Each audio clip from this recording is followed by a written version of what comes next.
very proud of what the lineage has given me in terms of entrepreneur spirit. So I'm very, very proud of what they've done. Now I'm just going in a very different direction. What was the emotional and love atmosphere at home as you were a young child? Oh, boy. I don't know if my parents are going to listen to this, and I hope they don't take it personally. It was a very cold environment. And then there was that whole kind of front of being a Simons. You have to be perfect. I was dressed, in cashmere and whatever, and I'd go to school like with a bow tie on. It was just like so uncomfortable, so not me. My mom was very proud of being a Simons. Some people see Simons as the royal family of Quebec. There is pressure there. Do you feel that when you went to that first experience of LSD, were you running away from something? And I think I started to smoke weed to forget these emotions. It took me about 10 years after that to really get, let's say, sober and a different relationship with drugs. Oh my God. And the philosophy was, instead of stopping the drugs and alcohol, start health. Health is not a belief. Health is an experience. You mentioned that you had a few major depressions over the past decade. And were there common triggers that got you into it every time? Not trusting my gut and my mind taking over. So I made a lot of decisions around that are very irrational. Now it's the first time in the history of humanity the next generation may not have a life expectancy as much as their parents. So that's what we're leaving as a legacy for the first time in humanity. What an opportunity to switch that around fast. And you think we can change that? I know we can. Will we do it? We have so many exciting topics to get into, so we're going to dive right in. Scott, you were born into the Simons family, which for anyone that may not be familiar with its history, Les Magasins Simons, or Simons for short, is a pretty popular and successful by many measures Canadian retail store chain.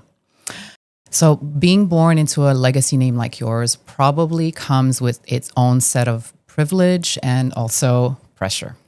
So my first question to you is, can you talk to us a little bit about some of the challenges that you faced early on how the outside world perceived you and how that may have affected your identity?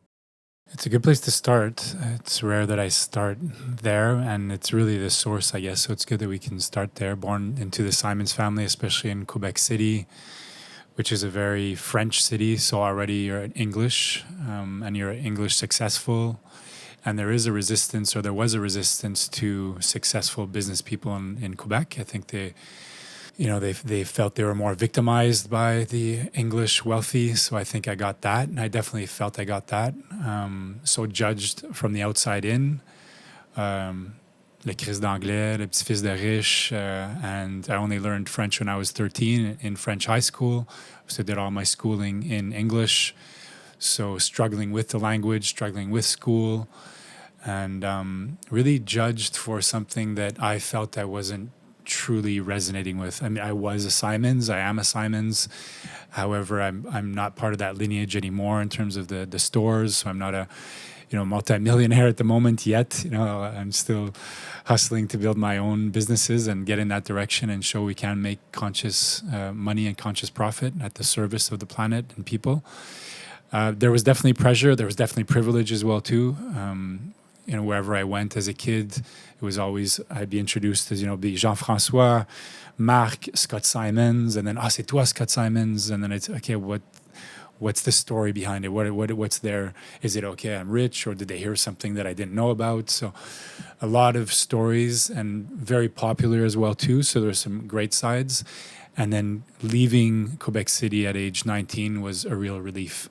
When I came to Montreal, I was Scott, and now it's shifted still a bit because Simons is very present in Montreal and across Canada. It's a huge brand in Canada.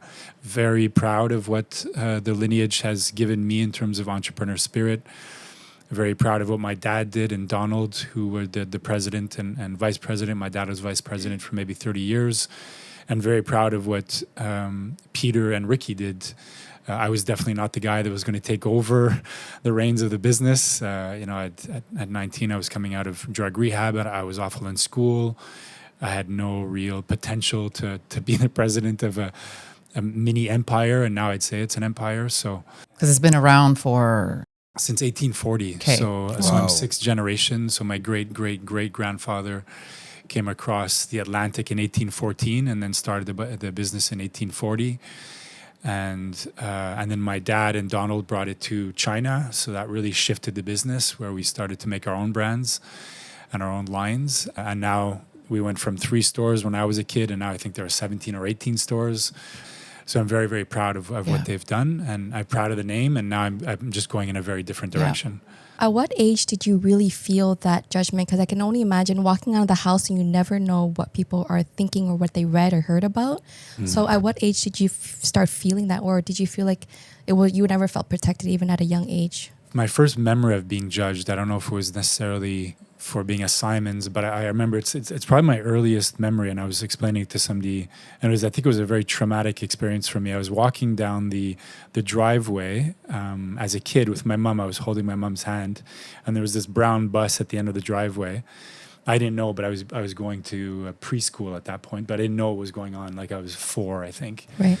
And I walked into the bus, and I must have said something in English. All the kids started to laugh, and I was okay. What is this context? I didn't know that I was probably English, and there was French, and even at that point, then I turned, and my mom's walking away. I imagine she was crying. I know my mom. It's probably tough for her to put me into this system, that I find is an archaic system called the education system. That's a whole other podcast probably. And then the doors closed, and I felt I was stuck in the bus and stuck in preschool. I remember crying the whole entire day, not really knowing what was going on. And Seth Godin, one of my heroes, says school's a scam. And I didn't know at that point, but I think inside it just felt like a scam. Like, why am I not? I should be with my mom at the moment. Why am I in this context? So that was the first time I think I felt judgment for being English. And then definitely going to French high school is when I really, really felt it. Fils de riche, I was really good at basketball. And il était très jaloux de ça, like pushing me down. It wasn't, whereas in elementary school, it was cool to be the best basketball player. In French high school, it was played against me. So I must have to play my game down a bit, or else I was judged too much. And then the whole entire thing of, je suis allé chez Simons aujourd'hui, c'est moi qui ai payé pour ton souper. And oh my God. Just all that stuff. It was that cruel. It was that, yeah. It was just that. Yeah. I don't know if they were thinking they're being cruel, but...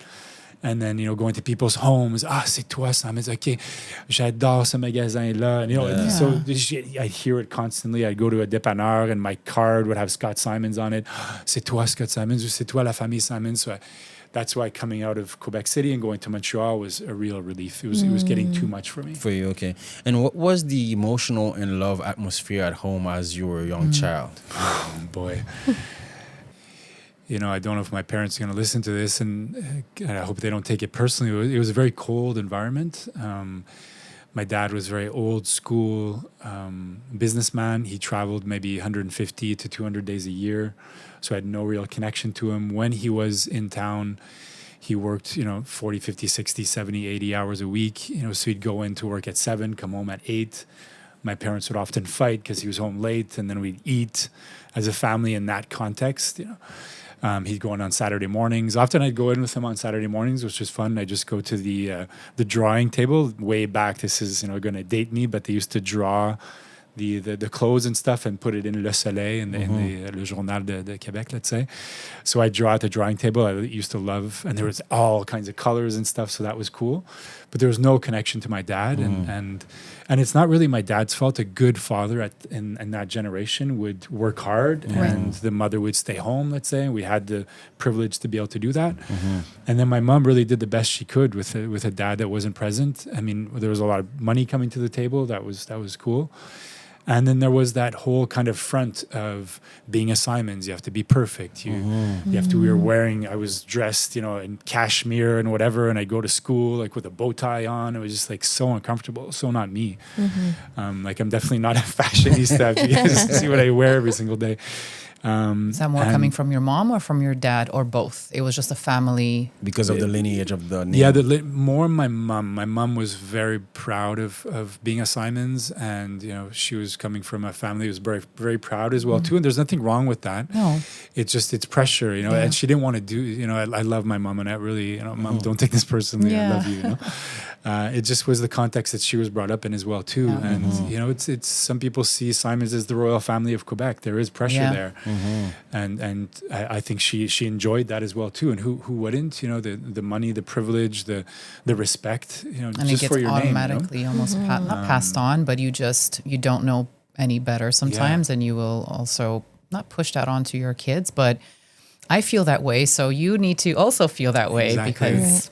Did you have siblings, or was just you and the Yeah, family? older sister, and schooling was much more. It was easier for her. Sports Okay. was easier for me. So schooling was from the get go. Even from that first experience I talked to you guys about. J'ai jamais accroché à l'école. I never. On parle de décrochage scolaire. You know, I Right. don't know if this is bilingual. But I never. I never understood the system. It's weird, but I never understood why learning was really important, you know, which sounds weird. I met my mentor at age 19, and he gave me the love of learning. And once I figured that out, now I'm an avid learner. I love it. But in school, I just didn't feel it was around learning. It was more around by heart, get to the exam. Yes. And, you know, and I just I didn't understand it. And you know, you say something, the love of learning. I know, because from the earlier conversations we had, you love learning. You are a constantly evolving human. But this idea of, I'm telling you what you should be learning versus what would you like to learn? And again, that could be a whole podcast episode on the education or system. Why but are we learning this? You know, Right. just the why Yeah. behind it. And Steve, my mentor, and I'll just say Steve from now on. Steve Yeah. was really good at that, at explaining the why behind it. You know, the personal development and where I can use this, and starting to see the conversation, the etymology of words. Like, so, okay, what is this word? And it really ignited this nerd geek inside of me that I thought I was just an athlete, stupid kid, you know. What would you say the absence of the presence of your father, and also adding the pressure, what did that create inside of you when you look back at this age? Well, looking back now, for sure, and especially when I'm seeing my friends and kind of the new father emerging, where like super present, like my sister and her husband, he's like a super dad. My best buddy Simon, he's like a super bad dad. They're so present. I'm like, wow, it's lucky kids in a sense. And because I do feel the father definitely has a role around the table.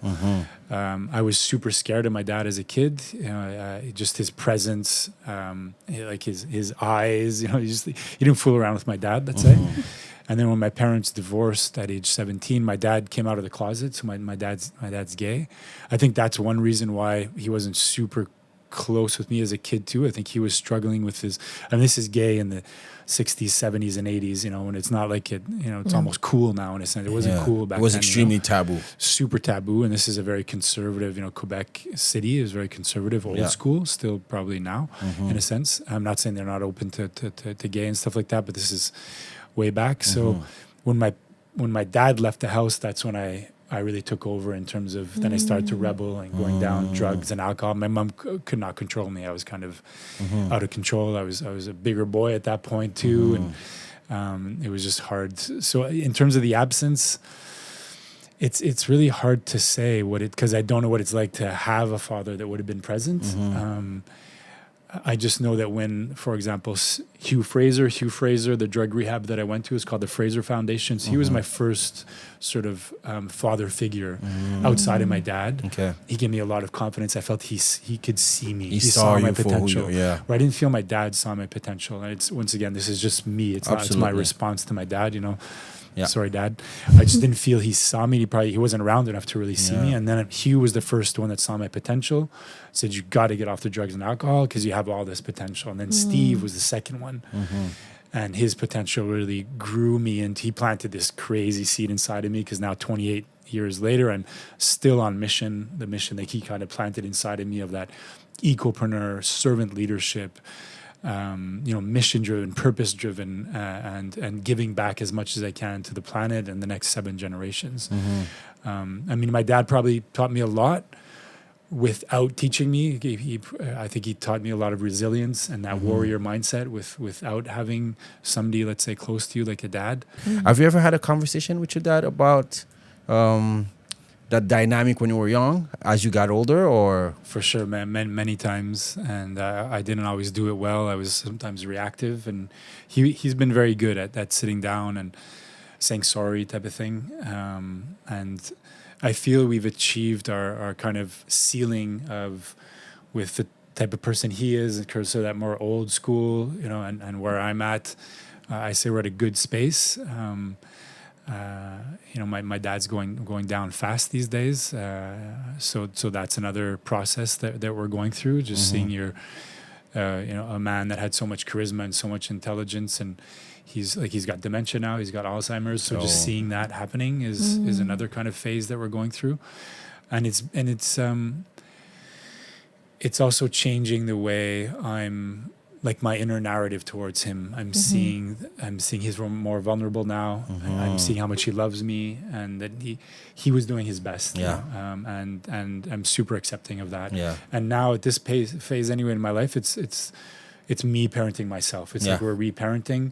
They did the best they could. Absolutely. And And really did a great job. You took on the torch from now on. And I've and now it's up to me, to Absolutely. take on that responsibility. It takes so much awareness, I think, for people to understand themselves and the fact that their parents, which play such, whether you want it or not, their absence or presence will significantly impact the child.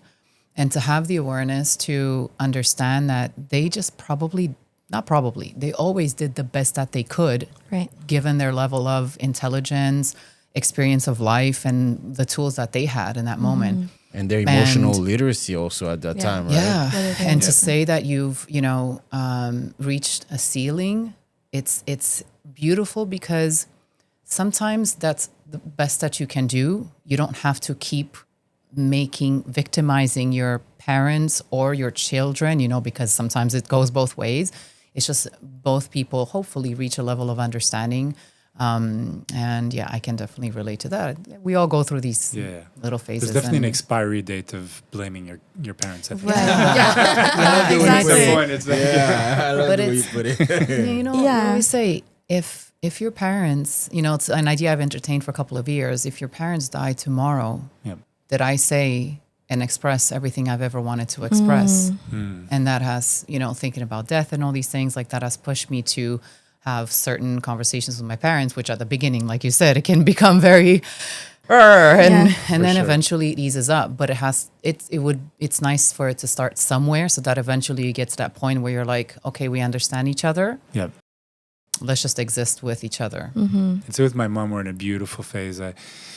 She'll always be my mom, and I'll always be her little boy. Like, she'll protect anything. She wants me to wear a mouth guard, walking down the street, or something like that, and a helmet, but she loves doing that. And we've achieved like this beautiful friendship as well too. Whereas before I wouldn't talk about my anxieties and this and that, just because I didn't want to add more anxiety to her. And now actually we sit down, we have beautiful conversations, and she has beautiful wisdom as well too that I didn't see when I was a kid, She's been through a lot as well too, and Absolutely. So when you get to that friendship phase, I feel it can be beautiful. Absolutely. Amazing to be open. Yeah, I don't know if this is the right time to ask this question, but there's this belief that we as a soul, we chose to come to this life, and we choose our family, we choose our siblings, our partners. Do you believe in that, what do you think? Why your soul chose that family? Yeah, it's a great question. And I've been to see a lot of people in terms of different modalities. I'm always open to whatever. Like, I won't be until I taste it, until I have the experience of it. So I've been to psychics and mediums and ayahuasca, and I've done so many different things. And there's one woman that I met, and she said what she saw when whatever she was doing, I have no idea what she was doing, but that when I came into this world, or this body, or however she explained it, they asked me, are you ready to clean up? And she had no idea who I was, in a sense, in terms of the lineage. She actually said exactly I think 3 generations or whatever it was of lineage of on the male side of the work they haven't done. And supposedly I very enthusiastically jumped into it. If I had known, maybe I wouldn't have done it, because I feel I opened that door. I opened that door of going to the darkness at age 17 when I overdosed on about 150 people at my place. We had a pretty big house. And the year before, I think we were about 100 and about 80 of us on shrooms, and it was the best party in the world. I don't know if it's cool that I'm sharing this. Yeah, of course. So perfect. So the year later, I loved partying and stuff. The year later, a lot of things happened in that year. My parents divorced. My dad came out and stuff. Same party, copy paste. But I took acid, which should be done with your best friends. Is that LSD? LSD. Okay. Yeah. So, and like old school, probably, I don't know where it was coming from, but had a triple X on it. You know, there's probably, that should have been the sign. Like, don't, you know, probably watch out, you know, it's like hard Proceed stuff. with caution. Yeah, the guy said maybe you should just have half of it. It was like a petit buvard, you know. Ouais. I took the whole thing, of course, because Oh my God. you know, I can do Wow, this. let's do this. Let's do this, you know, just dive right in, you know. That was your first time, right? Like you never done Yeah, LSD never done before? it before. I'd done like psychedelics and stuff. I did a lot of drugs, let's say, especially like weed smoking and, you know, drinking. And I was a chronic weed smoker. So that night, I feel I dislocated my mind is kind of the image, and I opened up kind of that door to what feels like to the lineage of darkness, of work that they maybe had not done. And then this mean motherfucker, this dark soul, I feel came into me. And I've since then, I've done so much work in terms of cleaning up and going into the dark, sitting in it, dark nights of the soul, swamplands of the soul, the hero's journey, meditations, like sitting in the shit to be able to clean that up. And now in the past year, I've kind of let that go because it was really, really heavy and depression and darkness and stuff. So all that to say that, yes, I do feel, and supposedly I jumped into it enthusiastically. Wow. And it does feel that these voices and these presences sometimes inside of me that are very, very critical, that have judged me so many times to like paralysis, you know, where didn't come from me. Like I don't know where they came, and they didn't come from my parents. My parents would never do that to me, you know. Right. Do you feel that when you went to that first experience of LSD, were you running away from something? What brought you into wanting to experience with these drugs or going all in the way you did? That's so right on. So I love to party as a kid, and I don't have anything against partying. You know, I think it's great, and when you're kids, like, I think the kids actually need to party more these days, to be honest. Like, you're staying at home on your phone, like, you don't want to leave and go, like, what are you doing here? You know, you're not in a bar or something. Yeah. Times have changed. So exactly that. In that year from, I think it was December 26, 1996 to the December 26, 1997, same party, but a year later, all that happened. And I think I started to smoke weed to forget these emotions, the emotional literacy that you're talking about. I did not have the tools. And j'étais pas équipé. I didn't have the toolkit to go through, what's it like? And I was super homophobic, which is weird. Like I'd work at Simon's and I'd come back and j'étais genre Chris de Fif qui m'a parlé aujourd'hui, like fucking gay guy. Like, and I'm not saying like now, like I'm totally different, but at that point, gay wasn't what it was when I was, you know, now, you know. Exactly. So like a gay guy on the basketball team or whatever, but had been killed, you know. Just absolutely, like this didn't happen, you know. These are very different times. Did you feel that way even just to make a quick parallel with your dad? Did your dad coming out accentuate those feelings, or, you know, How did it impact? or you already felt like that? You know, well, I think unconsciously maybe I knew my dad was gay. It's so weird that I was that homophobic. And I remember one of my buddies, Louis Pierre, that I smoked a lot of weed with, his mom, because I'd always say Fif or whatever. It's like c'est bizarre que t'es aussi, like it's weird that you're so reactive to gay people. It's like almost exaggerated. So almost I knew. And so he told me 6 months after he told my sister, because he was so scared of that I wouldn't accept him and my dad. And when he told me, my heart opened up, because it was the first time my dad I felt was honest with me. Wow. And then we actually really connected, and from there we had kind of a nice friendship. Then my dad coming out, he used to drive like a Ford Taurus. Like Simon's were very not. We don't show. There's money no off. show up. No show up. I think Peter still drives like a RAV4. You know, he's worth like $1 billion or something. You know, just like that's not. I'm sure he invested somewhere in other places, but and then my dad got this like this ambulance. Yellow Audi, it's a S-Cat, Audi S-Cat, and like beautiful loft in Montreal. He's partying, he's smoking weed. Now I'm like, who the fuck is this guy? You know?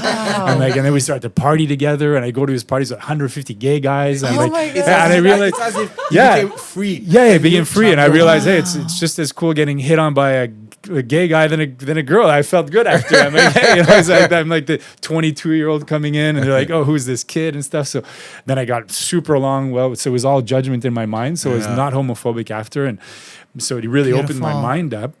But you were still running away from something. So so Yeah. that was the source, and that's what led me to drug rehab. Is that I was starting to smoke the weed chronically, and weed for me, and smoking it that chronically is for sure depression. I mean, it was wake and bake, and then the LSD, and I was getting into stronger drugs, cocaine and shit like that. Drinking a lot. These are all depressants, and that's what led me to the fire burning. The fire was no longer burning inside of me.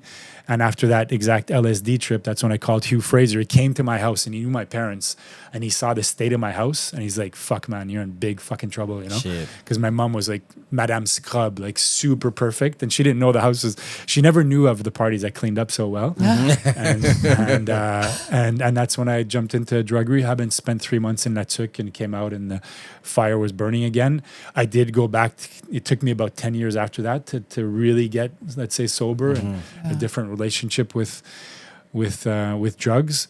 And the philosophy was, instead of stopping the drugs and alcohol, start health. And I got really, really addicted to health. And that's my new positive addiction that's transformed my life, is breathing, yoga, all the toolkit that I have now.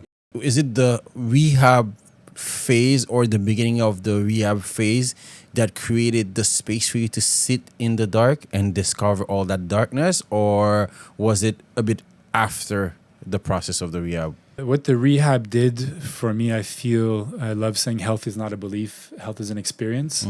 So we were 3 months in Latsuk, which is in the middle of nowhere, on a lake. Now I'm fishing. I'd spent maybe a weekend in nature in my life. I mean, Quebec City is pretty nature, but not like this. This is deep nature, if you guys know Latsuk, let's say. And so I'm fishing in the morning now. That's during the rehab? During the rehab, yeah. So I'm fishing, sunrise. I saw my first shooting stars. I'm looking at stars. I'm like, wow, there are stars. I mean, I knew there were stars, but not like this, So that experience, especially when you have Mother Nature on board, like 90% of when you go into nature, 90% of the experience is Mother Nature. And I'd never really connected to, let's say, her wisdom, if we call it that. So coming out of that experience, still to the day, is one of my anchor points. I knew what it was like to feel like that. And that's what I want to, all of my projects want people to feel that. I want you to experience health. So it's a new anchor point that will transform your life forever. You will not go back to what it was before. This is a new anchor point in your life. And then the depressions and stuff happened more in my 30s. Okay. When I was faced with chronic ambivalence, starting a community wellness center around yoga and meditation and Tai Chi and stuff. My family thought I was in a sect and a cult.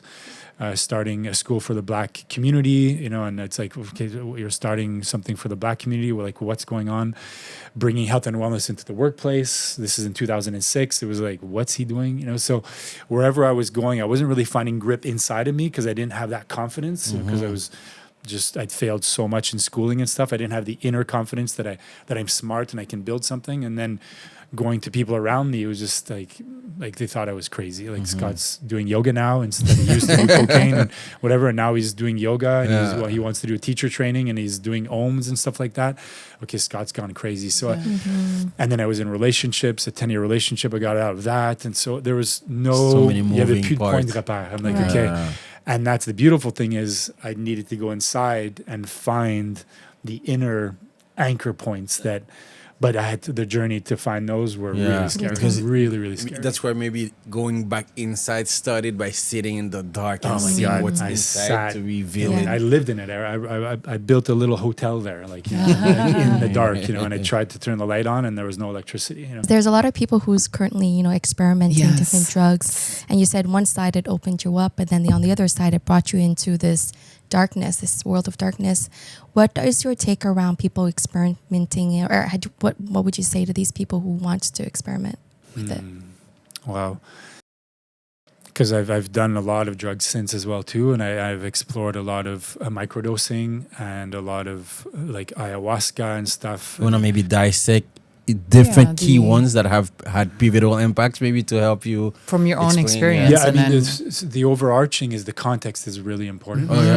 Context is really important, like who you're doing it with. Of course, where you're getting the let's say, if we call that a drug or medicine, however you want to, is super important as well too. What's your state? going into it. Mm-hmm. Like Very ayahuasca, important. 30 days before, it's no meat, it's no, if you smoke cigarettes or coffee or whatever. These are powerful, powerful medicines that if you fool around with them, and I've seen people in ceremony, I've done it maybe 5-6 times, they're purging. It's like really, and I don't know if it's just the 30 days or something or whatever. So the music, the ambiance, are you in nature? Is it cold? Is it hot? Because these will bring you into altered states that if you're not equipped, you can go into psychosis. You can Right. you can open something up that might bring you to schizophrenia. So Yeah. there are always risks, of course. Do you think that you kind of were on the edge of that when you Definitely. took that LSD? Definitely. And what have been the side effects? I don't think I'm bipolar for sure, but I'm definitely, like, I don't go into manic, but I definitely go into depressed. I can slip into that quite easily. I can believe things from my mind that can paralyze me pretty easily. You feel it might stem from that dark for sure. experience From that that, you had. probably the chronic weed smoking as well too. As much as weed, once again, it's a tool. Like ChatGPT can be used for that, Yes. Yeah. or can be used for this. Yes. Right. Weed can be used for that. Yes. And now what's great with when we were kids, I'm just looking at you guys, was like the THC was like Yeah. 35, or whatever, Yeah. and you had the what is called Ice Age or whatever. I can't Yeah. remember what it's called, and you didn't know. Now you can go to SQDC and say, I want a bit of THC, and I want this and that. You can play around with it, and then you can experiment. Okay, this is good for me, and Based on the maybe I need dosage and CBD, everything. I need to. So it's but not it's use really it could as a be- crutch and as a habit. And, Yeah, and that yeah, is, yeah. there's definitely weed smokers in this it's room. I feel good when. Now you're in trouble. Like when somebody comes back from an ayahuasca trip or whatever, and they say, "Oh, I can't wait till the next one." I'm like, Yeah. If it's maybe like now I've done it several times. I don't need. I've done heroes dose on shrooms and stuff like that. Maybe, but I'm not rushing back, because if it's when I'm on this, I feel good, and not when, then you're in trouble. Then it's an Yeah. addiction. I Yeah. love the way you bring that up, because we had an encounter with a mutual friend that we share, or from acquaintance, where we had a conversation around these experiences. Because I remember back in 2019, me and Alex were supposed to go to ayahuasca, and then COVID hit early 2020. 2022 actually is when we almost went. Exactly. And then they had to push back the date. And when it came back, we were supposed to go, but something happened again. But I later got on, pregnant, I think. yeah, and later on we had the conversation. A little something happened. Probably good. I don't know. I something. mean, but Yeah, it's probably a definitely. good move to So- not do ayahuasca Yeah. with I don't know. Yeah, no, absolutely. I don't think you're absolutely. allowed. And Yeah, Yeah, probably if not you're- allowed. No, You- exactly. Yeah. And then the person was talking about, I think when we were talking about potentially doing it, I think it was like, I may be wrong on the exact number, but it was as high as like I did it almost 12 times, And then he was talking about how he kind of lost a bit of anchor into what reality means because of those different experiences that he had. And it affected him in the sense of sometimes he would question, am I actually in reality, as he would be awake, not in the experience of ayahuasca, right? So when you said the context matters and who are you surrounded by and what you do that precedes this, it's a huge thing, because a lot of times there's sensational reactions towards, you see a little 1 minute clip of an ayahuasca experience on Instagram, you're like, oh my God, I want to experience, but you don't have the full context on how to approach it to have a positive outcome. And what are you expecting to gain out of this? Why are you desiring to Like, try are you running Yeah. away from something, or Yeah. are you going towards something because you want to expand, or are you trying to, what's that word? Suppress. Suppress. Yeah. Yeah. What's the intention What's behind the it? And what I intention? love saying when I give conferences, often around nutrition or whatever it is, like, what am I feeding? Like, what is this feeding? Is this Right. feeding the best version of myself? Is it feeding some form of reaction? So ayahuasca is a whole thing, but like the weed or the drinking, if that's happening, the first drum, I'm feeding celebration. You want a beer with the boys, let's say second, third, fourth beer. Am I still feeding celebration? Wow. Is it an addiction? Is it an old pattern? Is it stress that I want to get rid of? And that's where the traps are. And they're really everywhere in our society at the moment. I mean, I feel everybody's an addict. I'm just showing my phone here like that. I'm totally addicted to my phone. I see the algorithm now gone from social media to interest media. Yeah. And now Attention they've got me. It used media, to be like yeah. watching my friends cat, or I ate this today. I'm like, okay, that doesn't really interest me. But now it's like jujitsu, or it's a personal development. Yeah. And I'm seeing like, well, okay, it's highly addictive. So Yeah. what is that? Yeah. When I go to the wild, wild web. You know, what am Wild I? Wild Web, Yeah, love it.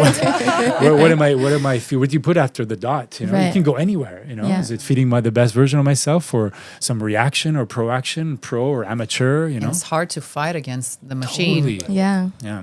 I think that's the best advice I've heard in my life when it comes to going in the direction of drugs. Sometimes you'll hear 1 glass of wine a week is, you know, it's like surface level thing. But what are you feeding after the first one? After the first puff or the first attempt, because you're trying to be cool with friends and have a puff of weed. The next one, what is it feeding? Yeah, like an hour. If you're at a Yeah. party or we're hanging out and you're smoking every hour, like what is Without that? telling someone do or not do, it allows you to reflect and Right. find the answers yourself. Because the answer is pretty black and white. It's Right. like the best version of me or the worst. Let's say if you, whatever your Yeah, two things the are, contrast, there's maybe yeah. a little gray zone, like, you know, lentils these days. People are like, oh, maybe it's not, you know, like there's some things that are they good or bad? Yeah. But pretty much it's like, okay, la prochaine bière, the next drink I'm having, like the first one was for celebration, second, okay, third, are we still celebrating here, bro? Celebrating. Are you know? trying to please? Yeah, Are you trying to please, trying to forget, you know. and There's so- also some people who are doing it. They use it as like to get more creative or to help them get into those states. And I think those are good too. But I think something to consider is at what point are you using it as a crutch? So when you don't have that, can you get into that states? And Yep. is that where you want to be with something that you're feeding, or how you want to feed that, right? Yeah, and that brings me to Osho. Osho's super controversial. I love his wisdom, and if people know him, there's controversy behind him. But one thing he says is the awareness and discipline. You know, so if you're too aware and not disciplined enough, you become what he says like schizophrenic, but not officially, but too Yeah. analysis paralysis. There are too many things, reading too much on the internet, like nutrition, carnivore, paleo, this, Spirituality. that, vegan, vegetarian, no fruit, just fruit. And you get lost, too much awareness. You know, if you're too disciplined and not aware enough, then it's too rigid. You have to have 15 blueberries every single day, or else you're going to die. You know, these days, way too much awareness I feel on the planet, not enough discipline. So you're getting that schizophrenic. So now when I feel I'm too much in the mind, get back into the body. If I'm Right. too much in the Yes. body and I'm injured, like I've trained too hard, Yes. bring the awareness back up. Because there's such an intelligence in the body. And if you're not connected to that through the breath or whatever it is, like the mind has beautiful wisdom as well, but connecting to the body, connecting to the heart.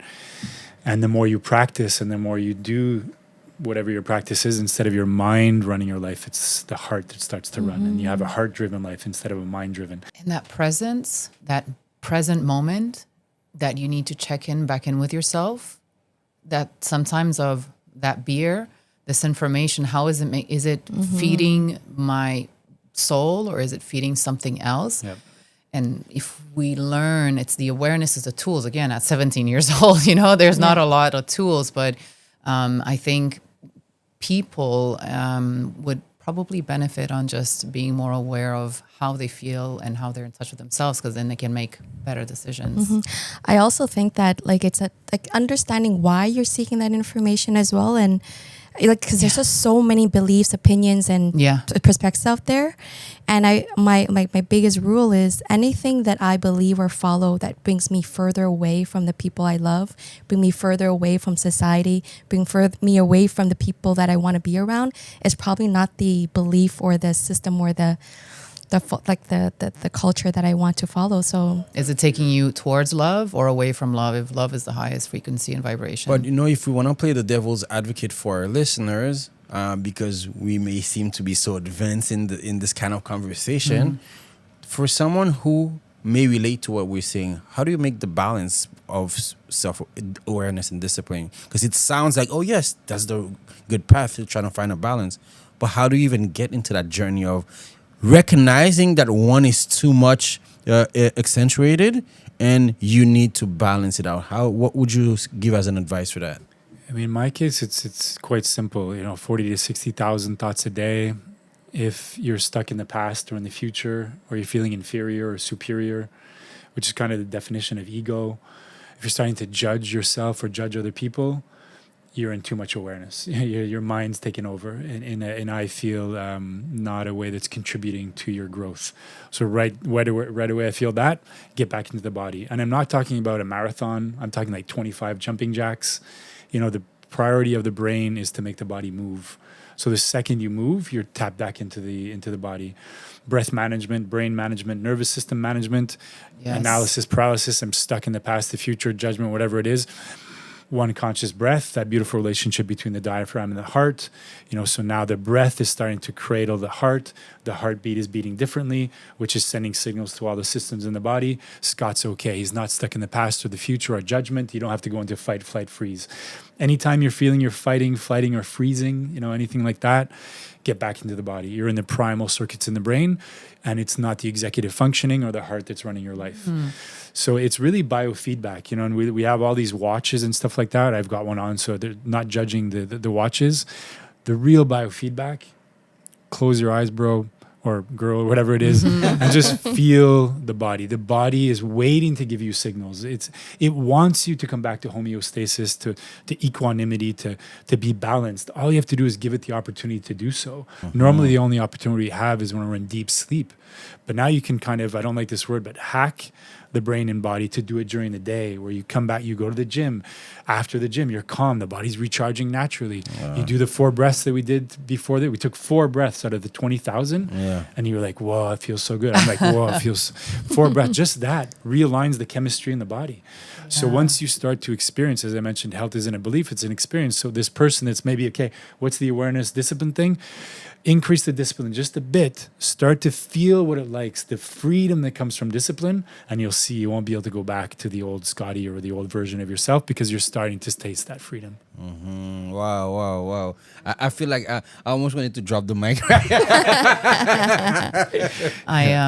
It reminded me of something that I do sometimes. We all work at the same co-working space, and I have a lot of energy running through me. I can definitely get caught up in my mind. And I found something that what I can do to change that state is I will go into the bathroom and I will close the door and I will put my earbuds on and I will put music that I love, and I'm literally going to start dancing for 2 to 3 minutes. And coming out of there, it will automatically change my state when I've been it's a feeling. And yeah, it's weird, but as I was doing that, I'm like, man, I wish I had that in a corporate space, for example, when I could just escape for a second, change my energy state. Not everybody, again, you have to know yourself. Not everybody has this much energy. Some people need something different. Some people maybe need to listen to jazz music or just need to take a walk. To me, I need to move so I can change my state. So that's one thing that I do to short circuit when I'm too overloaded. Yep. Do you have an example that you could share that you've often went back to when you get, okay, whoa. This is an overdrive. The mind is running on overdrive. Yeah, I mean, daily it happens, Yeah, So, absolutely. I mean, I have all kinds of things, but the first thing to say is that, 18 plus, your state is your responsibility. Like 18 years old and plus. Yeah, Yeah. let's say adult or whatever. And I could even start That's a good earlier. So point. let's say, I'm watching CNN and I'm feeling stressed out or whatever. Well, that's your state. That's your responsibility. I'm feeling tired. That's your responsibility. And I get it, the kids and this and that, whatever it is, still it's your responsibility. Yeah. So 1,000%. Like my depressions, my addictions, all that. Now it's 100% and that's why mom and dad, it's got nothing to do with you guys. It's really all on me, So that's the first thing. That I think that's the first step. Own it. Yeah, accept it. Yeah. Like this is, like It's not the news. It's not your parents. You're overweight, and I say this in front of people when I'm on stage. Yeah. My struggle is mental health. Like you look at me, I'm 6'2", 205, strong, but you can't take an X-ray of the mind. So my struggle is mental health. Sometimes I'm walking in and I'm chaise roulante. I'm like in a wheelchair mentally, but people can't see that, because you can't see that. Yeah. And 33% of people in Canada are close to depression. So 33% of people are at least on crutches, So that's the first step. And then seeing as it's your responsibility, if you're incoherent and you're reactive and you're stuck in the reptilian brain, how to get out of that. move, breathe, dance, whatever it is. Mine can be the cold, but and if the cold is really good for you, some people, now everybody's doing the cold thing because of Andrew Huberman or whatever, but they're probably maybe causing more harm because they're in the cold and it's increasing that they don't know how to manage the breath. The cold can be really good. For myself, I go in the cold and I look like I'm in a jacuzzi. I'm so calm. Yeah. Because I'm practicing my Jediism. Me I'm too. practicing Wow. my sensei of my nervous system. Yeah. But other people go into panic. Yeah. And now just cortisol, adrenaline through the roof. They It's blame worse themselves for them, for, oh my God, I Yeah. can't do it. And they can. What's wrong with me? Exactly. It's crazy. Women in your cycle, like at some points in the cycle, the cold isn't good for you. But that's your responsibility. It's your biofeedback. What I do, anything cardio, anything that's going to change my breath, because every breathing pattern has, and with AI, they're figuring that out, has an emotion. So if I'm feeling anxious, it's because my breath is breathing anxiously. So if I go for a 20-minute run, there's a stressful run, but after that, for sure, my breath is changing. It's like when I'm running, my breath is changing for sure. It's much more into the sympathetic nervous system, energy. So whatever I'm going to do, I'm going to do something that's going to change my breathing pattern to bring it back from an incoherent state into a coherent state. It's crazy he's talking about breath because we have the company that is at the same co-working space at us. The technology that they're creating is not to measure breath and to analyze the Exactly. And I think they even wrote books on there's books about how we don't know how to breathe. Like we're supposed to be breathing through our nose, but the fact that a lot of us are breathing through our mouth, that it's creating a lot of health issues. Do you have any take on that or any tips on that? Totally. I mean, there's a great book called Breath by Yeah. James Nestor. James Clear, I think, is Atomic Habits, Yes. and James Nestor is, I Yes. always get them mixed up. It's a yellow book. Yes. Wonderful, wonderful book. If you want to, if you're a mouth breather and you're open to breathing through the mouth, read this book. And urgently, you'll see, it can change your face. I mean, there are 25 more benefits at least. One of them is nitric oxide, which is a vasodilator. It's actually an ingredient in Viagra, so it's good for opening up the veins. But this is the veins that bring oxygen to your brain. 20% more oxygen through the nose, much more conscious. I mean, it's breathing through the mouth is like eating through the brain, through the nose. It's like weird. Right. Unless you're in cardio or really extreme cardio, and now there are guys that are doing marathons only breathing through the nose. I mean, wow, chapeau. Or a breathing technique, you shouldn't be breathing through the mouth. Maybe exhaling through the mouth, but definitely inhaling through the nose. I mean, the nose was made to breathe. It's more hydrated. It's more not hydrated. The filters, the captures. and Filters, stuff. yeah. So just, breathe through the nose. You said that Steve, your mentor, Steve, he introduced you to holistic health, yoga, meditation and stuff. But he also said something that I think it's super important because yes, he introduced you to this, but why? What did he see in you that you couldn't see in yourself at the time? I think with any, I'll say a master or a guru. I mean, Steve would he's passed on now, but he wouldn't use those words. It's the namaste type of thing. You see the light in other people. Once you've started to taste the light, like I see it in everybody in a sense. I see potential. I always start at 10 on 10 with anybody. If you can lose my trust or whatever. Or, What a privilege. but I just see potential wherever I look. That's why I love people so much. So I think it's a side effect of the practice or something like that. And I think he had this beautiful gift inside of him. When he was 22, he traveled the world. So he was 30 years older than me. So he went around the world, Fiji and with the lepers in India. So his heart was open really, really young. So I think that heart open, once your heart is open and then the real discipline is making sure it doesn't close. But Steve definitely had an open heart. So you just see. Even if I told him to fuck off at times or whatever it was, he had so much empathy and so much compassion. It comes and from so much love. love, that I mean, love. That love is what would love do is a great question. What would love do is keep loving. He wouldn't do the wars and the reactions and then blue against red and the vax against non-vax. That's so stupid. I find it so polarizing. There's no love in that. You know? He sounds like he had a soul contract with you. Like he's like meant to come here to help you. But you mentioned that you had a few major depressions over the past decade. And I was wondering, it seemed like you were able to, every time you get into it, you're able to get yourself out of it. And it sounded like you're talking about some of those practices. But were there common triggers that got you into it every time that we can, I guess, kind of be aware of or look out for? Yeah, in my case, my not trusting my gut and my mind taking over. So I made a lot of decisions around that are very irrational from the gut, like leaving a 10-year relationship with a woman I was in love with, who had asked her to marry me. And the gut was, my body was saying no, it was just shutting off. And this was like my late 20s, early 30s.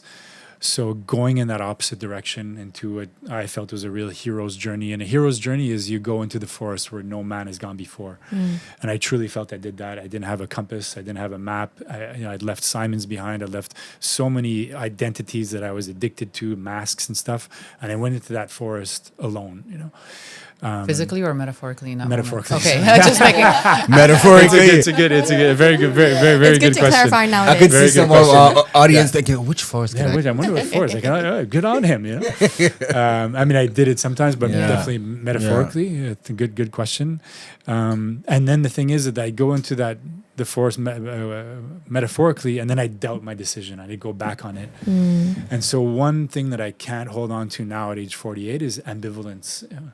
And ambivalence is a beautiful word. So ambi means two, and valence means valeur. It means your strength, your value, let's say. So equivalence means you're equivalent. You're like, you know where you're going. It's clear, and that posture. If you've got a posture, clear posture in your life. Ambivalence is your strength is going two directions or more. Yes. When I feel that now, and you waste so much energy going back and forth, back and forth. I did it with relationships. I did it with organic, my company I had for 18 years. I wanted to go into corporations, and then no, I don't want to. It's too tough. It's too dark, and I feel too weird going into a law firm and telling them to breathe consciously, and they're looking at me like, "Who the fuck is this guy?" So ambivalence is what would often bring me into the depressions, and they'd keep me there because then I'd get into analysis paralysis, and I wouldn't know what the truth was anymore. Is it the gut feeling? Because the ego can wear the mask of the gut feeling easy, so the gut feeling is like, it can be like, what is so the discernment was really, really key. And to do solid discernment, you need solid data. But solid data can be anything. Where is it really coming from? Oh, I feel this. Okay, yeah, one sec. Did you feel it after a party, or did you feel it after a 20-minute meditation or something? or after an emotional unbalance? Exactly. Right. So, and I didn't know what to trust anymore. I didn't know who to trust anymore.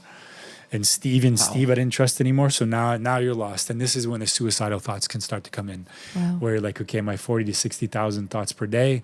Depression, they say 90% of your thoughts are the same thoughts as yesterday. And these are, I can say it, like mean motherfucker thoughts. Like, you're a piece of shit. Go kill yourself. You're not worth it. You're stupid. And this was me getting on stage sometimes that I had this motherfucker inside of my head, or giving a yoga class, and I'd still show up. For some reason, there was something inside of me.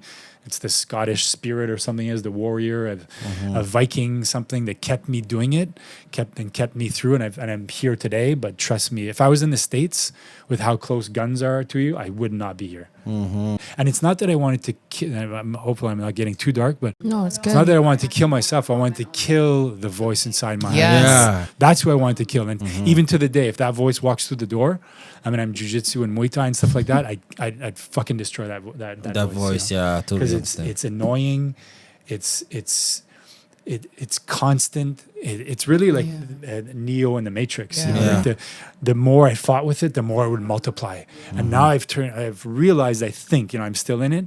I'm turning around. The bullets are coming at me, and they're not even bullets. It's even they're illusions. I can stop bullets. Like exactly. Are like, you dodging? Yeah. I was dodging them for a while, but then you get hit a bit, and then you realize, what am I dodging? It's just me with me. It's my own stories. Yeah. It's like, and it's nobody else's responsibility. This is where I come back to. It's me. It's my own It's stories. nobody else's responsibility. Like, anxiety is good, but the story you qui colle, like the brain is Teflon for the positive and Velcro for the negative. So you're anxious, but then anxiety has Velcro all around it. It's like a little tennis ball of Velcro, let's say. And then you've got this story that's stuck to it, but really, really good Velcro. And now that story is stuck to it, and it's just multiplying the anxiety. So anxiety is beautiful. Like weather. Every weather is beautiful if you've got the coat and whatever. If si t'es équipé, if you got the equipped to deal with that, great. If not, and the stories multiplies on that. I've been stuck sometimes for months with one stupid fucking story. I would say one major depression. And what I call depression is that you cannot make sense of things. And absolutely those suicidal thoughts came in, but not because I actually wanted to die, but the pain of my thoughts was so heavy that I didn't know, I'm sure a lot of people can relate to this, is Totally. you start imagining your funeral, who would show up, right? And if you go back to the Tony Robbins teachings of the world, is really this core question of, am I enough? Am I lovable? And then that all of these different ideas and thoughts just spin out of that core need and belief that a lot of us, all humans, have. And in my case, it was similar to your case. I had a series of situationships in my life. And then the first person that, right before my current significant other, my soulmate, there's someone that played a very important role. Who's your soulmate? He's sitting across the table. Oh, sorry. Yeah. Yes. Okay, little awkward moment. There must be another one. I don't know. Absolutely. But I do think, and we've spoken about this many times, that the person right before my ex, who was the first official, it was a status on Facebook relationship that the world knew about, it lasted maybe about a year and a half. He opened my heart. He was the first person to show me what it means to be unconditionally loved. Although he wasn't the person for me, we both acknowledge how much importance we played in each other's life. But that gut feeling kicked in of, this isn't it. Oh my God. And I left the relationship. It was great. And 2 months later, oh my God, scary. I questioned. It was 6 months of this, basically everything, all the thoughts that led to who would be at my funeral if ever I could just leave this planet, because I don't know. And it's existential questions almost. It's not like grief when someone dies and you can pinpoint how much you miss them or you lost a business. It's almost like, but I left the relationship. I don't understand. Yeah. Why? What's happening? You cannot make sense of things. And that's what I would call, more of a depression. Because we all go through hardships, you become a parent and your life but you can pinpoint to a season in your life. But when something happens, especially if you've initiated, like leaving a relationship, sometimes I think it's just what our soul has to go through and what these people have come and initiated in our path. And there's a bigger purpose behind it. And, someone asked me, and maybe, in this specific case situation, how did you get through it? Maybe it's meds. I've heard people who have gone through it. Maybe you just have to take it one day at a time and put one step in front of the other. And of course, we could elaborate into that. But sometimes there's one thing that you need to do. It doesn't have to be ayahuasca. It doesn't have to be a psychiatrist. It can just be one day at a time. What's crazy is I want to share something about the hero's journey, because you said something that I resonate with so much. Because I went through that journey at a pivotal point in my life, which is I had a knee injury that turned into 4 years of darkness, of being in crutches and cane, being stuck on meds. Before, I used to say the doctors, because they were prescribing morphines for 4 years, the dose increasing all the time. But today I own up to the responsibility of the addiction that got created. And I could say my mind was increasing, and also that desire of wanting more, but also the body, because those drugs could be addictive. But at some point where I couldn't take it anymore, I went into this existential crisis of, who am I beneath the skin, behind the physical experience?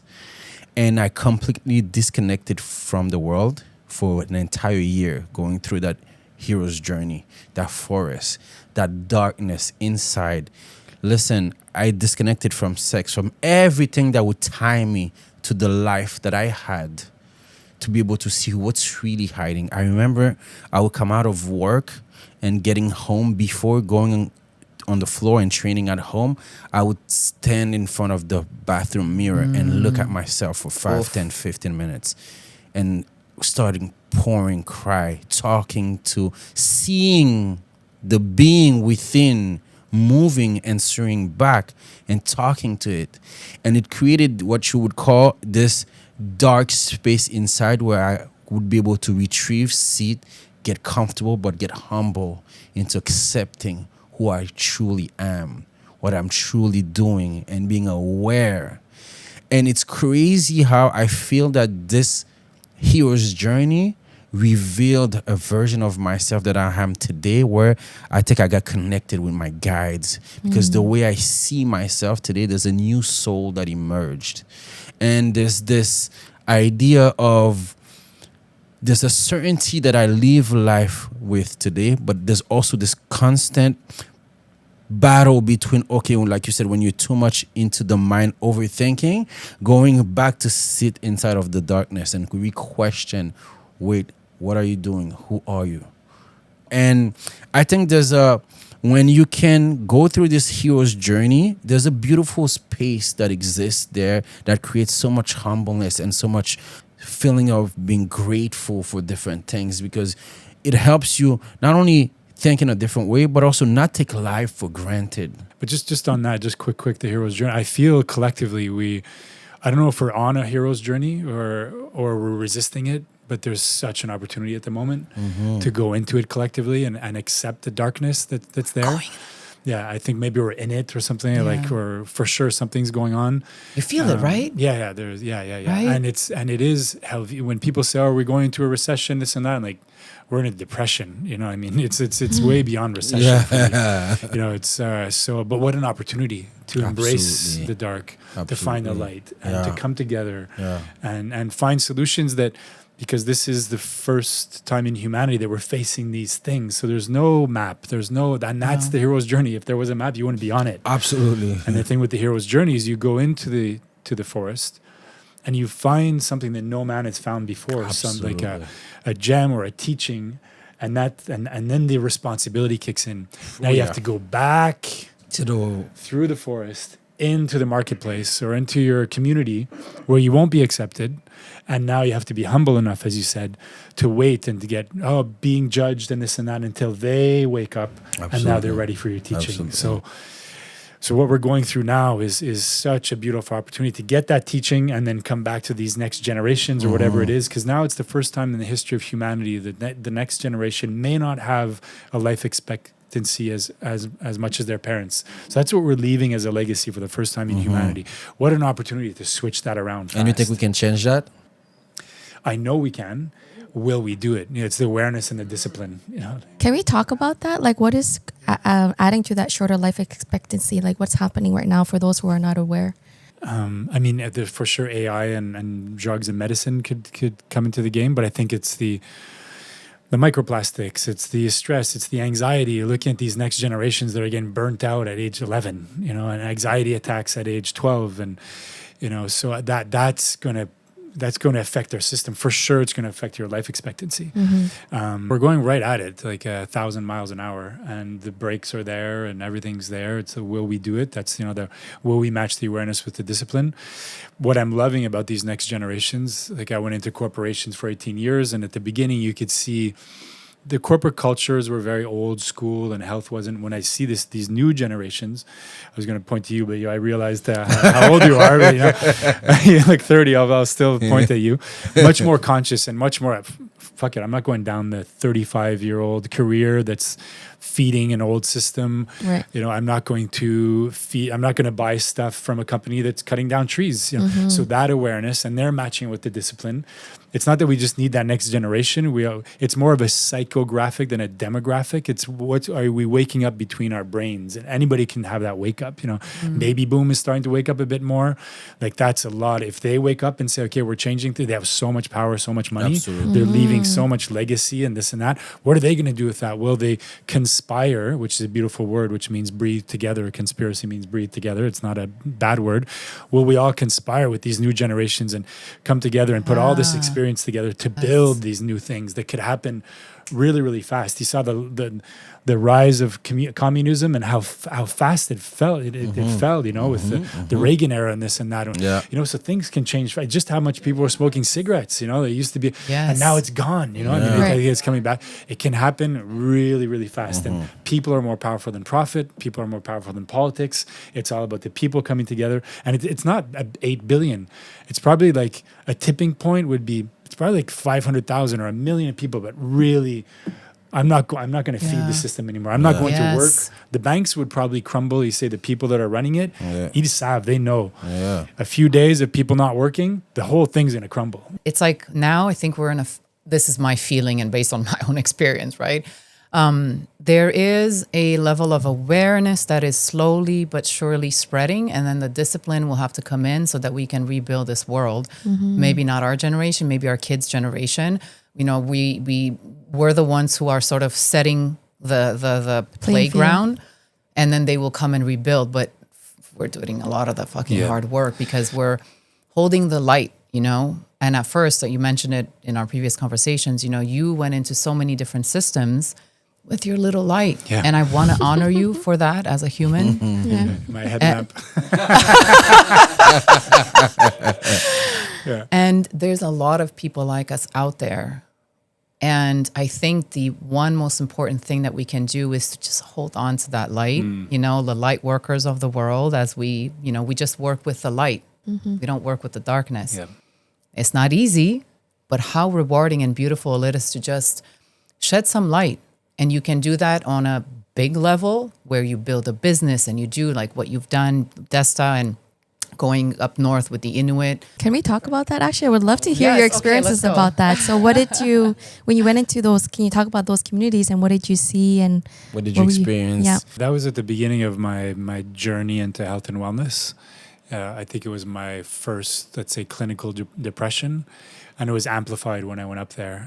Just seeing it's strong words, but a modern day genocide in a sense, almost, you know, that we raped them physically, mentally, emotionally, spiritually, culturally. We forced them from a nomadic lifestyle into sedentary. In big cities, you don't see really the side effects as much of this neo-capitalistic model that's, you know, it's really 0.1% dominating, you know, the rest. Unless you go to like Saint Laurent, Ontario, you'll see people picking up, you know, like taking drugs and stuff. When it's a village of 300 people and there are maybe 50 jobs, so there are 250 people that don't have jobs, and then the government's just giving them money because they feel guilty for what they did to them, and they're taking that money and putting into drugs that, you know, the white man's bringing up, unfortunately, and we forced our religion onto them. So I really, I was going up there to bring yoga. So I'm a white guy bringing another religion up north. So it was really, really rough. It wasn't easy. I'd love to go back now. It would be much more of a co-creation. So the north, I think, amplified the darkness that I was seeing. It probably brought me deeper into depression, unfortunately, because now I was really getting discouraged about humanity. And the next one was going into corporations. And that's where, in terms It's of a lot for the soul to bear. yeah, it was a lot, and I was the ambivalence with my girlfriend at that point was going on as well too. So once again, when I'm talking about grips, I just didn't know where to find them. That was the first time that you... Yeah, that was real darkness was starting to come in, and I didn't know how and where to find the light. And at the moment when I'm looking at the landscape of the hero's journey opportunity that we have, collectively and individually, and when I look at the stats and when I coach people and I see, it's probably a strong word, but how lazy we are. You know, 95% of us don't do 30 minutes of movement per day. That's 2% of your day. 50% do 0 minutes of movement every single day. And then we wonder why we have this pandemic of stress, anxiety, fear, disconnection, and this and that. And I know that the side effect of individual lack of taking responsibility is what's creating the collective. And I say, like, if 95% of the people aren't taking responsibility, that's where I wonder. Like, but that opportunity, it's simple. It's not easy. Simple does not mean easy. But that's why my mission is to inspire these people, you know, 1% a day, 2% a day. And even it's, and not to get dark again, but one of the suicidal moments that I had, I wanted it to almost be a statement. Like, Scotty that's done so much for the planet, almost makes me emotional, but it's just like, and he's taken his life. Let's practice for him. Let's do it for him, type of thing. I knew that ripple effect because I know so many people. And if I had taken my life, you know, in terms of I've gone so far in the darkness, maybe that would have been a wake up, and the legacy out of that action might have been, okay, maybe I'm going to wake up those 500,000 people, 1 million people, to finally take the action needed, so we get out of this. This But darkness, you know what? You know? Your soul is probably here on earth to do something that requires your presence, which is. And what saved me was my sister. Like I still, and this always makes me emotional, but in terms of knocking on the door and her getting that call, I can't do that to my sister. You know, it's like, so thank you. When you're sitting knocking on the door, getting that call, what do you mean? Like that your brother's killed himself. I see, I hear. That's what I Like feel. I wouldn't have been able to live with that, you know, doing that to my mom, okay, because, you know, but my sister, because she has more life left. Yeah. And we love each other so much. We're so, and her kids and stuff like that, it just wouldn't have been able to do that.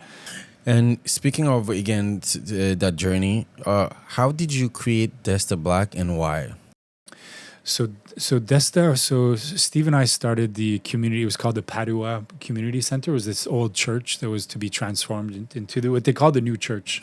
That was the mandate. And I'm really not a church guy. And it's funny, I've done a lot of things in church, so maybe there's a message to do. The mandate was new church, and this is where you brought in meditation and all kinds of different modalities, religions and this and that, and practices. And Little Burgundy at the time was the highest concentration of low-income housing in North America. Very, very black. A lot of gangs, a lot of drugs, a lot of prostitution. And I knew I wanted to give back because now I was about maybe 24, 25, 26. I can't remember exactly. But I wanted to give that authentic experience that I got in drug rehab back to the community in Little Burgundy. So I walked around Little Burgundy and I met this wonderful woman, Frances Waith, Rastafarian, sat down with her and said, how can I give back? And she said, there's so many services for 0 to 17, but nothing 18 plus. So we wrote this grant, got $250,000 from Human Resource Canada and started DESTA Black Youth Network with entrepreneurship, employability. And I'm so humbled because coming from Quebec City, there are like 1.6 black people and when I was a kid.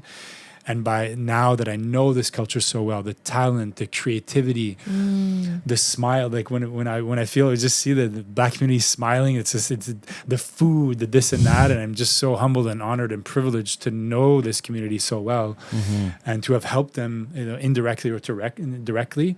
It's one of the most beautiful projects I've ever worked on, and you know, I to the day, DESTA is continuing to help out the community, and it's a wonderful project. Would you say DESTA is a precursor to what became Be Human Club? Can you tell us a bit about Be Human Club? Yeah. What it is, what you're working on today? Because, like you said, you touched so many points. You're someone who's so focused on helping, but today you chose a very specific name, Be.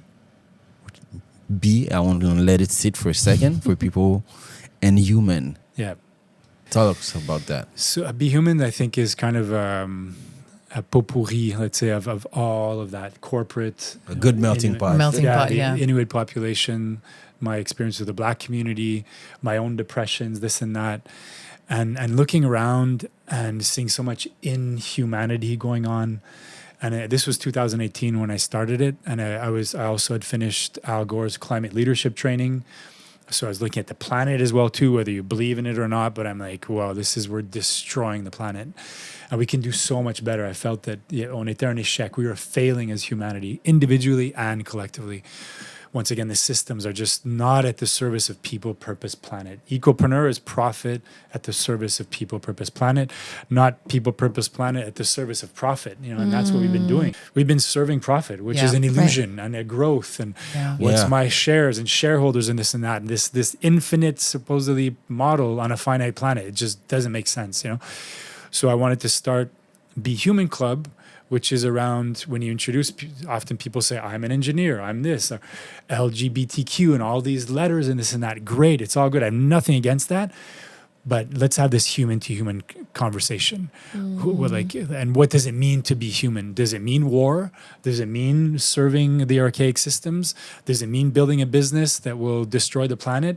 Or does it mean conscious business, proactive, purpose-driven, human-driven? Does it mean seeking first to understand before being understood in a conversation? Okay, that's your experience. You're black, I'm white. Okay, that's your experience. Oh, you like basketball too, or whatever it is. We realize that we have so much more in common other than our skin color. You know, I'm looking forward to the day where skin color is going to be like hair color, and we don't really care about it. It doesn't matter at all, you know? Yeah. So that's the Be Human Club, and now it's a community of you know, it's a community of human beings that are on mission, on purpose. It doesn't, you don't have to have you don't have to, operate from love. It doesn't, you don't have to have a nonprofit or whatever it is. It's kind of like, run clubs these days are taking off, and it's the new Tinder and whatever. And, and you don't have to. It's 5K, which is kind of the minimum run. So yeah, you have to go there, and then after they're having coffee and this and that. So our minimum 5K of the Be Human Club is you're leading with love, or you're purpose driven, or whatever it is. That's how you get through the door. If you're not at that 5K and you're reactive and fuck the world and you want to talk about conspiracies and this and that or whatever, it's not going to happen here. It's just not going to. There's dissonance there. It's low frequency. If you're coming here in fear, you want to show off, you want to sell us something, this is not the space for it. It's another context, and that's all good. And I think what I've noticed, because we are all so heart and purpose driven, there's sometimes I wonder, okay, am I crazy for pushing this forward? Then at the same time, I don't want to say the competition. Everybody around us, whether it's through a podcast or, a Be Human Club, we seem to be pushing the same message. Even famous people now, everybody has a podcast, but they're really talking often about vulnerability and about their experience and about how to grow, whether it's on a conscious level or on a heart level or on a community level. So part of me feels like, okay, well, this business, and you, as an entrepreneur, you start thinking like, should I be doing this? Should I be? Everybody else is doing it, but actually, that's the reason why you should be doing it, is because there is a pull from humanity, which is why I think that you need the dark to, like you said, it's an opportunity. You need the dark to grow the light. From darkness will come light. So that's my view on the world. And I think a lot of us hope for that and feel this need and desire to move it forward.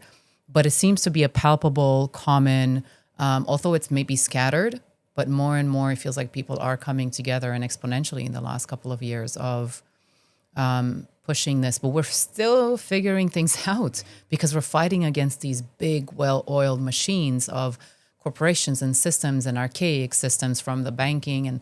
But I think we're all moving forward. At least it's so nice to find each other.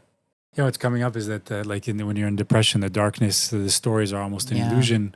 When I walk around the streets, and I've traveled the world quite a bit, I don't see the dark. I just see beautiful human beings in India and Southeast Asia. And we're all smiling now, like the universal language. I think there are maybe 2 places in the world where a smile is not a good thing, but or else it's just that universal language. You just smile. So, is it an illusion that there's that much darkness? There probably is, but it's just magnified by social media. And I think that's the reminder. And when you talked about, so the 2 words that, conspiracy, I want to share them because there's con means with, and spirare, inspire, expire, conspire.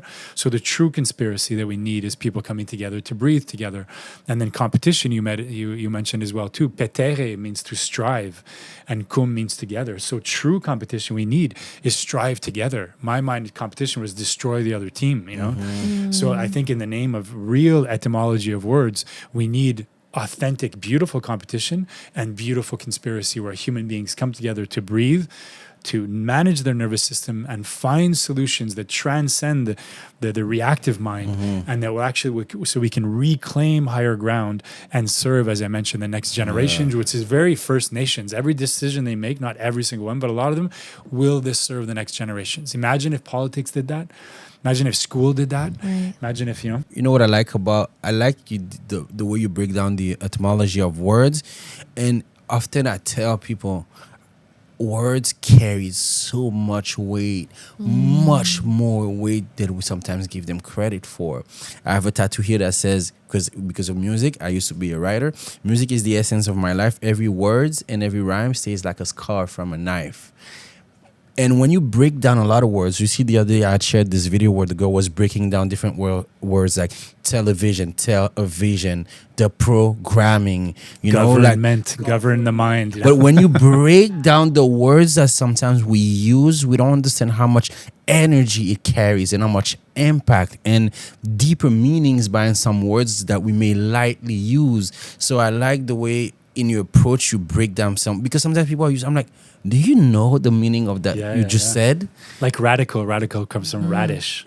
So you're rooted. You Yeah. know? So when you're radical, like really radical, radical, you're rooted down. You know? Yeah. And from that root, you can go forward. You know. So like radical honesty, radical love is a rooted love, like a radish. You know. Love that. Oh my god. So pay attention to the words that you carry, and sometimes be more curious about the meaning behind the words and see if you use them properly or you understand. Because conspiracy, I'm pretty sure a lot of us, including us, didn't know necessarily that it meant what it meant, that, yeah. right? So Curious. I used to have a T-shirt. Be curious. Curiosity is such a beautiful. That's what we need at the moment. Curious about the reds and the blues and all this and whatever. All these polarizations. The curiosity to bring back that conversation instead of the mono, that dialogue. You know, too, and the conversation. Another converse. You know. yeah, exactly. So anyway, I'll stop with all the etymology. So now with the work that you've been doing with Be Human Club, would you see that for the first time in your life you feel more aligned? It's funny you say that. I was talking to Dunya, the co-lead. It's the first time, I think, since I played basketball, because basketball was my life and Michael Jordan was my God and this and that. And we definitely don't open that question right away. That'll be how many more hours do we have? Yeah, it'll be a sports podcast. It's the first time in a long time that I'm feeling inspired. I'm getting up in the morning and I'm looking forward to it, even if it's like bookkeeping or whatever, or the database and putting it in order. It's like, so if I'm inspired by that, that's because I'm so not the organized guy and whatever. I think because I'm feeling it inside, but I'm also feeling it from the community. Like we did an event last week, 125 beautiful people showed up on purpose, on mission, heart open, ready to converse and this and that. So I'm starting to see it outside. I'm starting to see it inside. I'm starting to see that people are ready, and not ready for me, let's say but they're ready to ask those questions, and they're ready to go back to being human and asking, what does it mean to be human in 2025? Whereas in 2018, it was kind of weird to say, what does it mean to be human? They're like, well, I don't put that. So much so that the first t-shirts I didn't put on, I put be yoga, I put be love. I wanted to put be human, but some people from my family were like, I don't think what does that mean? So I kind of second guessed myself, but now it's coming back with a vengeance, and I'm proud to put it, be human, Because you said they're there, they're ready, they're on purpose. What is your definition of being on purpose? My personal purpose is to inspire health, so that means inspire. I breathe it in, and by breathing it in, I inspire other people to do it. So that's my simple mission. Purpose for me, if you're coming back to that word, really good word, resonance, coherency, service. If you're on purpose, I feel you're serving some form of solution driven. I mean, I hope so. I think there's so many other. I think we can all agree. Yeah. So it's once again, it's a feeling. It's feeling on purpose. Yeah, and it's something that resonates deep to your core. It comes from the gut. It's something that doesn't make sense.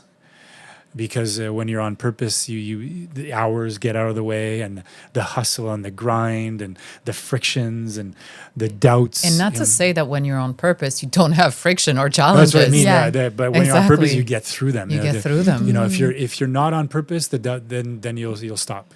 Right. When you're on purpose, something that transcends your own self. That's really it's serving humanity. Then those doubts don't get in the way. I think it's also getting curious, like you said before, because I think the magic is gone when you feel like you know life already. When you say as soon as you say that, magic is not there anymore. So as long as you get curious about something or find something to get curious about, it's going to guide you eventually to that next step or that next mission to feeling on purpose, right? I'm going to bring us somewhere that will show us how we are all on purpose on this table. What's your definition of being on purpose, Loan? Oh. I'm going to help you with that. What are you doing today? Okay. Yeah. In terms of work. A good point, actually. Yeah. So I love my work. Basically, I help people to discover their spiritual gifts, what their gifts are. What do the first word? I help people. Yeah. There you go. Exactly. Yeah. So you are on purpose. Exactly. And each and every one of us are born gifted, right? And there's a reason why we have these set of gifts. There's a path that you're meant to go on. Have you heard of equipped of that? Sacred or sacred spiritual? Gifts. Because you said, interesting, you said spiritual gifts. Okay, so sacred interchangeable? Gifts. I mean, their names, they're given names, they're definitely Sacred, interchangeable. can I jump in there?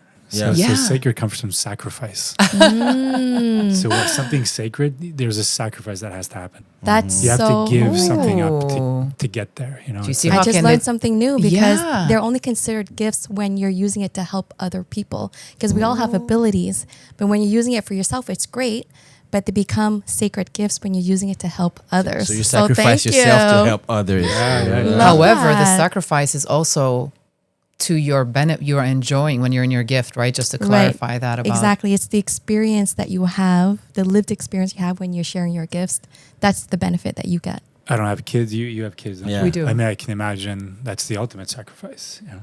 You're Then sacrificing you're- yourself Yeah, for but then you're seeing it. You know, Yeah. getting that. Talk about feedback. You know, Yeah. I mean, once again, I can only imagine. Yeah. But that seems like the ultimate entrepreneurship in a way, isn't it? Yeah. But kids, I think, is it's the an ultimate Next level. sacrifice. Yeah. Absolutely.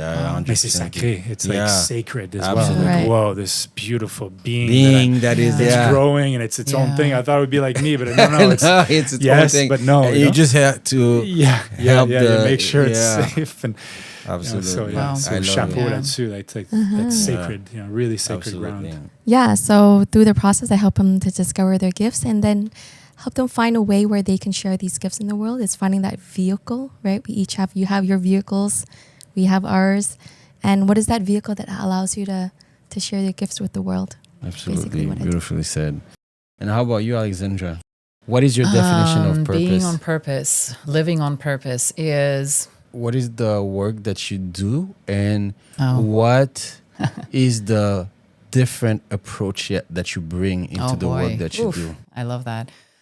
So my financial vehicle right now, my day-to-day is I'm a real estate agent. And I've been doing that for 8 years.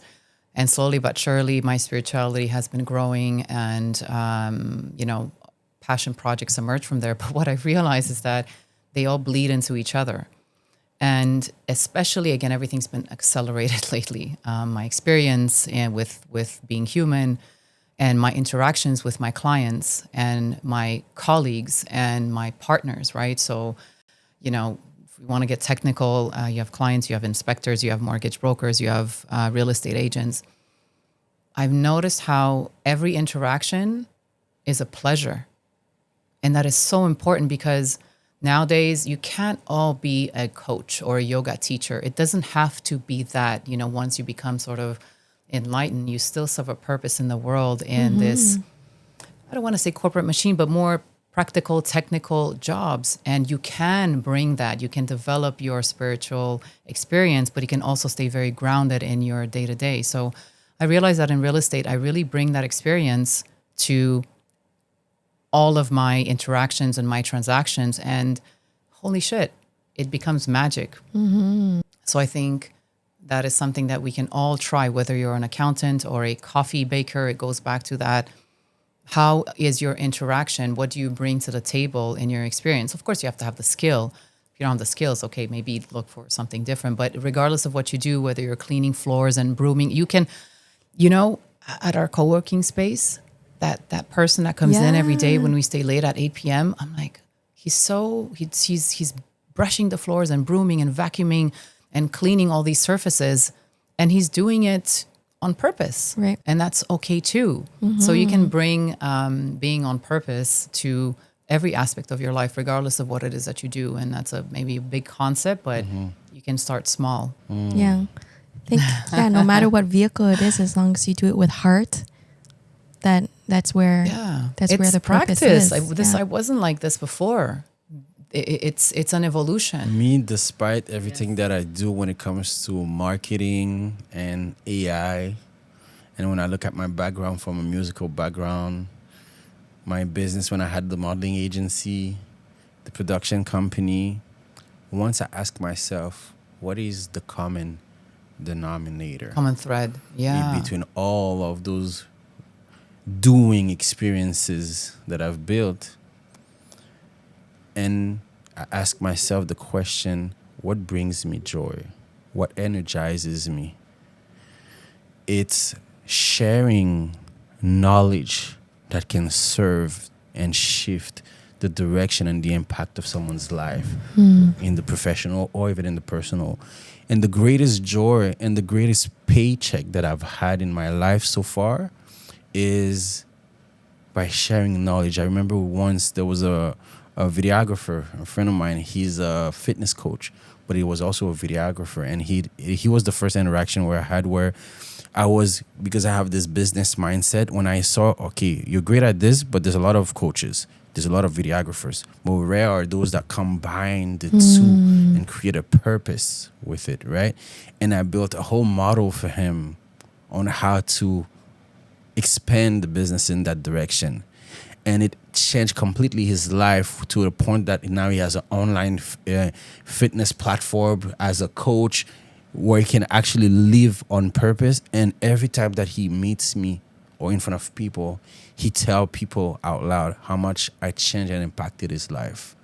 Just him saying that, and other people often tells me how much I impacted their life with the knowledge that I share, is the greatest paycheck that I have. So being at that service and seeing You how served. the knowledge and the experience that I bring, I share it to help serve, and is the reason why today one of my greatest gift that I want to bring to the humanity is this platform that we're creating right now, this space to have these conversations and help share what we have, share what we know, and bring amazing people like Scott to share their information, and collectively we can impact people. So we are again on purpose, all of us, right? Wow. Wow. That's a beautiful way to wrap it up. Yeah. to wrap things up. Honestly, Scott, so I'm looking at the questions. There's so much more that I would love to ask, and that's why I think when we connected captured so much. It was beautiful. Yeah, Wow. we connected so much in that intro call, even deeper today. And we're so grateful to have you today. We're so grateful for all the wisdom that you share and the words that you've broken down. and if you would want to share one last word with the audience, Parting wisdom. if you would want to leave one last thing that could impact them, what would you want to teach, share to the world? I think it's, as I mentioned earlier, it's urgent and important that people take responsibility for their health, their nervous system, their reactions. And it's not easy. It's super simple. It starts with the breath, a breath practice, breath management, brain management. So whatever form that is, 20,000 breaths per day. So 20,000 opportunities per day to practice. And then from there, some form of movement practice. And then, eating well and this and that, and feeding your mission, whatever it is, helping, serving. But it starts with those conscious breaths. It starts with truly saying, okay, I want to contribute. I want to be part of the solution. And it starts with taking responsibility for my health daily for the rest of my life. It's like an inner fire, and you need to put a piece of wood. Sometimes it's 10 pieces of wood. Sometimes it's a bit of kindling. But every single day, 1 minute or more, some form of practice, so you're contributing. It's urgent and important that everybody does it, and we will be able to shift this. Absolutely. And if ever people want to get in touch with you and be a part of your journey, contribute, how can they reach out to you? Which platform should they go on? They could write to me, scott@behuman.club. I love getting questions. They can go to behuman.club, the website. We have a newsletter there. Our website it needs a lot of love, but we're getting in that direction. They can buy the merch and wear it, and just, I think when you wear Be Human, it brings your game up a bit. Okay, I'm thinking there's a bit of responsibility there. Hey. Will I cut somebody off, or will I, something, hopefully at least it brings their game up. Feel free to connect with me any time. And if I don't know the answer, I have a great network around me of wellness specialists, so I'll find the answer. And at the moment, I'm giving a practice Tuesdays and Thursdays from 6 to 6:30 in the morning, or Défi Scotty. It's in the morning. It's breathe, move, meditate. They can jump into that. And, I'm at the service. I'm here to serve their health as well, too. So anything they need, I'm here at this as a health servant. Absolutely.